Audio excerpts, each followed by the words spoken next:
మీనాటు నాడీ ఆస్ట్రాలజీలో భాగంగా చిన్న చిన్న కాన్సెప్ట్స్ అన్నీ ఫస్ట్ అర్థం చేసుకునే ప్రయత్నం చేస్తున్నాము. దానిలో ఈ కాన్సెప్ట్ ఏంటిదనంటే పంచసిద్ధాంత సంబంధం అంటే ఏం లేదు, ఒక గ్రహానికి ఎన్ని రకాలుగా సంబంధం వచ్చేదానికి అవకాశం ఉంది అని అంటే 5 రకాలుగా సంబంధాన్ని కన్సిడర్ చేస్తున్నారు. ఓకే, ఒక గ్రహం ఇంకో గ్రహాన్ని చూస్తుంది కావచ్చు, కలిసి ఉంటుంది కావచ్చు, ఇలా ఉంటాయి కదా. సో అలాంటి సంబంధం అనమాట. సో అది ఎలా పాసిబిలిటీ ఉంటుందో ఒక చిన్న శాంపిల్ హారోస్కోప్ తీసుకొని ఆ 5 పద్ధతులు, పంచ అనేది అంటే 5 కదా, సో ఆ 5 రకాలుగా ఎలా జరుగుతుంది అనేది చూపిస్తా.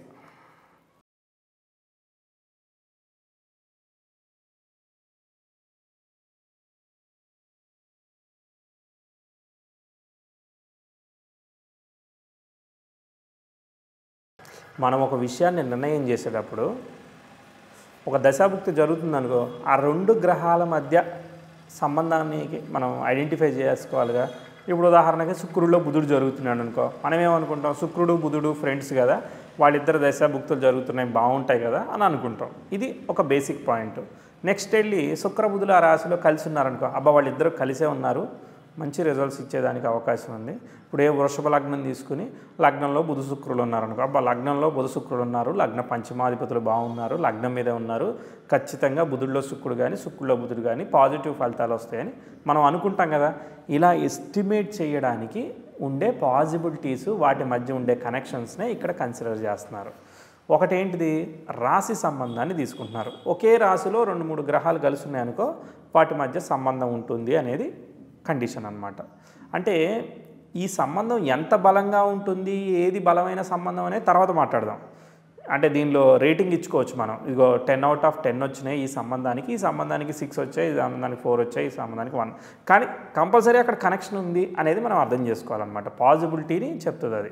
ఒకటి రాశి రీత్యా సంబంధం, ఒక రాశిలోనే 2 గ్రహాలు కలిసి ఉండడం. ఇంకోటి ఏంటిది, ఒకే నక్షత్రంలో 2 గ్రహాలు కలిసి ఉండడం కానీ, ఒకే నక్షత్రంలో 2 గ్రహాలు పరివర్తనం చెందడం కానీ.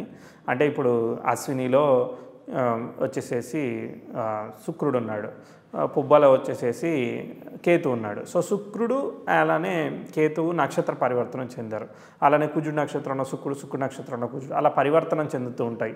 అలాంటప్పుడు కూడా నక్షత్ర సంబంధం వస్తుంది. ఒకే రాశిలో ఉండొచ్చు, మళ్ళీ వాళ్ళిద్దరూ ఒకే నక్షత్రంలో ఉన్నారనుకో, ఇంకా సూపర్ కదా. సో అలా నక్షత్ర సంబంధం అనేది కన్సిడర్ చేస్తారు. ఎందుకంటే ఇది నక్షత్ర జ్యోతిష్యం కాబట్టి నక్షత్రానికే చాలా విలువ ఉంటుంది. ఖచ్చితంగా డెఫినెట్గా నక్షత్రానికి చాలా పవర్ ఉంటుంది.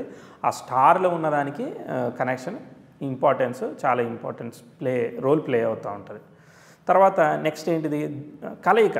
2 గ్రహాలు ఒకే రాశిలో కలిసే అనుకో, అది కూడా కలయిక అనమాట. అలానే దృష్టి ఉంటుంది, ఒక గ్రహం ఇంకో గ్రహాన్ని చూస్తూ ఉంటుంది అనమాట.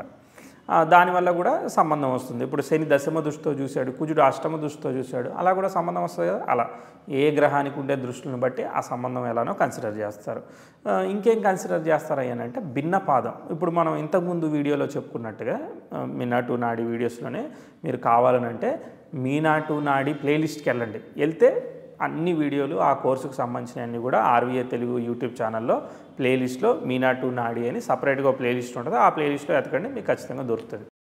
ఓకే, ఆ భిన్న పాదం ద్వారా రవి అలానే గురువు కుజుడికి 2 పాదాలు డిఫరెంట్ సైన్లో పాదాలు ఉంటాయి. ఇప్పుడు కృత్తిక 1 మేషంలోను, మిగిలిన 3 పాదాలు వృషభంలో ఉంటాయి కదా. అట్టా భిన్న పాదాలు. ఇప్పుడు మేషంలో ఉన్న గ్రహం వృషభంలో ఉన్న గ్రహం మధ్య సంబంధం ఒకవేళ కనుక కృత్తికలో ఉందనుకో, ఒకే నక్షత్రంలో భిన్న పాదం ద్వారా సంబంధం వస్తుంది. ఈ సంబంధం రావడం వల్ల అది 2 రాశుల యొక్క ఫలితాన్ని కూడా ఇచ్చే ప్రయత్నం చేస్తూ ఉంటుంది. అది ఉన్న రాశిలో మొదటగా ఇచ్చి, అది లేని రాశిలో ఆ కనెక్షన్ వల్ల మళ్ళీ ఇచ్చే ప్రయత్నం చేస్తుంది. ఒకే గ్రహానికి 2 భావాలతో 2 రాశులతో సంబంధం వస్తుంది. ఇలా కూడా ఈ పంచ సిద్ధాంతం అనేది చెప్తా ఉందన్నమాట. అంటే 5 టైప్ ఆఫ్ కనెక్షన్స్ని మీనాటు నాడిలో మేము కన్సిడర్ చేస్తాము అని చెప్పి వీళ్ళు క్లియర్గా చెప్పడం జరిగిందనమాట. ఇంకేమి ఉంటాయి పాసిబిలిటీస్, ఇవి తప్ప ఏముండవు కదా. ఒక గ్రహం కలుస్తుంది, ఒక గ్రహం ఒక రాశిలో ఉంటుంది, ఇంకో రాశిని చూస్తుంది, ఒక గ్రహం ఇంకో గ్రహంతో కలిసి ఉంటుంది, నక్షత్ర సంబంధం కలిసి ఉంటుంది. ఇక్కడ ఒక అడిషనల్గా ఒక భిన్న పాదం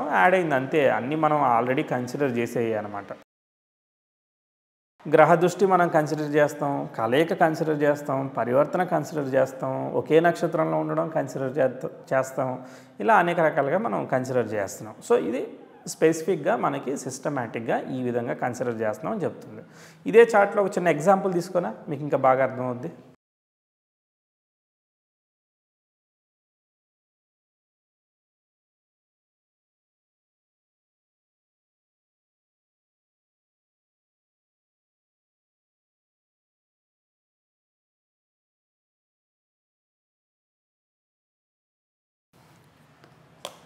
ఇది ఒక నిజమైన హారోస్కోప్ కాదు, ఊరికే మనకు అర్థం కావడానికి ప్లానటరీ ప్లేస్మెంట్ని గీశాను.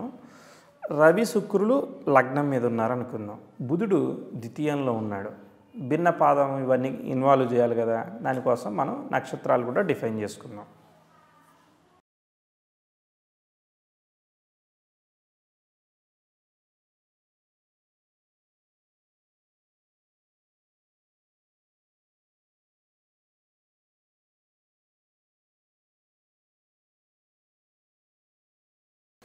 రవి కృత్తికలో ఉన్నాడు, శుక్రుడు రోహిణిలో ఉన్నాడు, బుధుడు మృగశిరలో ఉన్నాడు.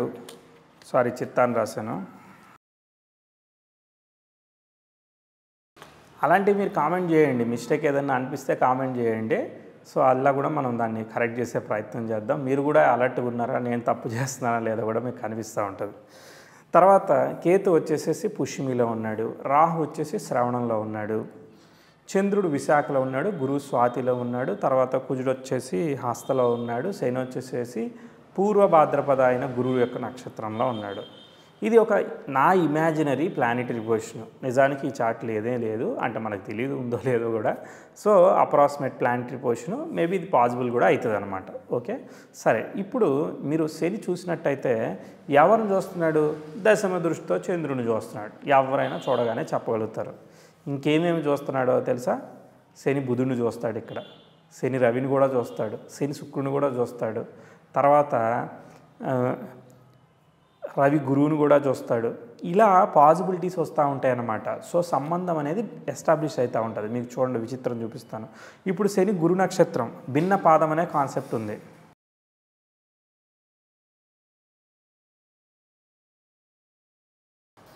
శని కుంభంలో ఉన్నట్టు యాక్ట్ చేస్తాడు, మీనంలో ఉన్నట్టు యాక్ట్ చేస్తాడు. 2 రాసుల్లో ఉన్నట్టు యాక్ట్ చేస్తాడు కదా. మీనంలో ఉన్న శని వృషభాన్ని చూస్తాడు కదా, దానివల్ల శని వృషభంలో ఉన్న రవి శుక్రుల్ని చూస్తాడు. సరే, శుక్రుడు అక్కడే ఉన్నాడు, రవి మరి భిన్నపాదం ఉంది కదా అని అంటే, భిన్నపాదం ఉండడం వల్ల మేషంలో వచ్చినట్టు యాక్ట్ చేస్తాడు. అప్పుడు శని త్రిపాదృష్టితో కుంభం నుంచి మేషాన్ని చూస్తాడు, మీనం నుంచి వృషభాన్ని చూస్తాడు.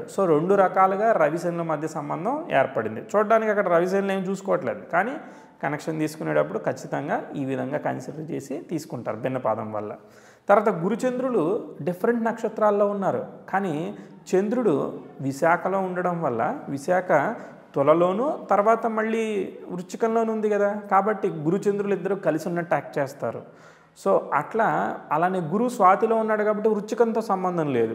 ఓన్లీ తులలోనే ఉంటాడు అనమాట. చంద్రుడే వెనకాల ఉన్న నక్షత్రమైన విశాఖలోకి వచ్చి ఆ నక్షత్రం విశాఖ 2 రాశుల్లో ఉంటుంది కాబట్టి సంబంధం వస్తుంది. ఇప్పుడు భిన్నపాదం మీకు అర్థమైంది కదా. ఇలా భిన్నపాదం రకరకాలుగా, భిన్నపాదము మళ్ళీ దృష్టి 2 కాంబినేషన్ యాడ్ అవుతున్నాయి. ఇట్లా సంబంధం ఏదో రకంగా ఫైండ్ అవుట్ చేయడానికి జరుగుతుంది. అలానే బుధుడు మృగశిరలో ఉండడం వల్ల మిథునంలో ఉన్న ఆయన వృషభంలో ఉన్నట్టు యాక్ట్ చేసి శని చేత చూడబడతా ఉంటాడు. ఎందుకంటే శని మీనంకి వస్తాడు, బుధుడేమో ఇటు వృషభానికి వస్తాడు. అట్లా వాళ్ళ మధ్య సంబంధం క్రియేట్ అవుతుంది. ఇది నాకు అర్థమైంది. ఒకవేళ బుక్ చదవండి, మీకు వేరే ఏదన్నా ఉంటే కూడా కామెంట్ చేయండి, పర్లేదు, మనం మాట్లాడదాం. ఇంకేంటిది? కుజుడు శనికి సంబంధం ఉందా?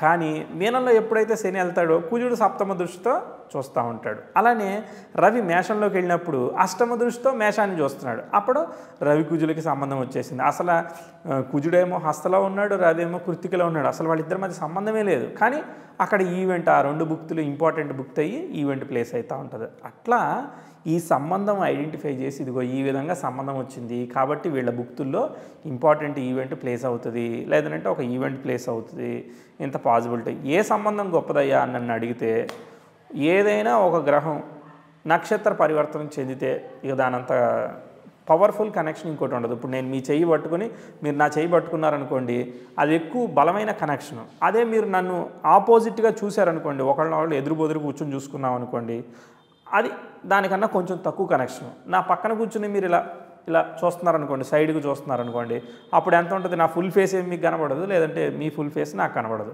కాబట్టి అప్పుడు అది కొంచెం తక్కువ కనెక్షన్. అంటే త్రిపాద దృష్టులు, సప్తమ దృష్టి అంటే ఆపోజిట్ దృష్టే, బట్ కాకపోతే అది కామన్గా చూసే దృష్టే కాబట్టి దానికి కొంచెం విలువ తక్కువ ఇస్తారు. త్రిపాద దృష్టికి వాటికి విలువ ఎక్కువ ఇస్తారనమాట.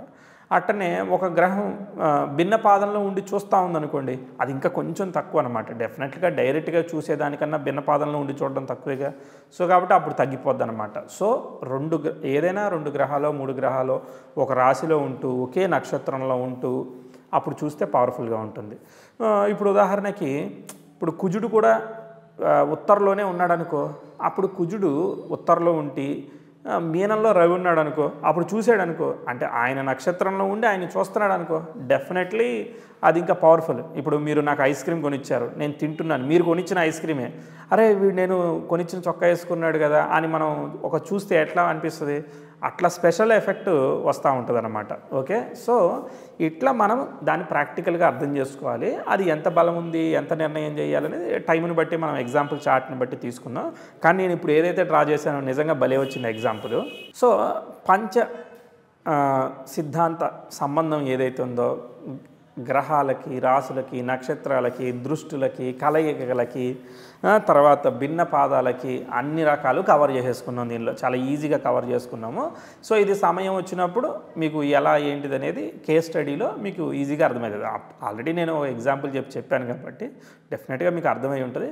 అర్థం కాకపోతే కామెంట్ చేయండి. మనము ఆర్వీఏ ఫోరం ఛానల్లో ఎట్లానో మనం చిన్నగా క్వశ్చన్ ఆన్సర్స్ చేసుకుంటున్నాం కాబట్టి అక్కడ కూడా మనం మాట్లాడుకోవచ్చు. ఇమీడియట్గా నేను ఛాన్స్ దొరికినప్పుడు అక్కడ వచ్చిన వీడియో కూడా చేసి పెడతా ఉంటాను. ఓకే, మీ డౌట్స్ క్లారిఫై చేస్తాను. సో నెక్స్ట్ ఇంకొక చిన్న టాపిక్లో మనం కలుద్దాం, మీనా టు నాడీ సంబంధించిన కాన్సెప్ట్ మీద.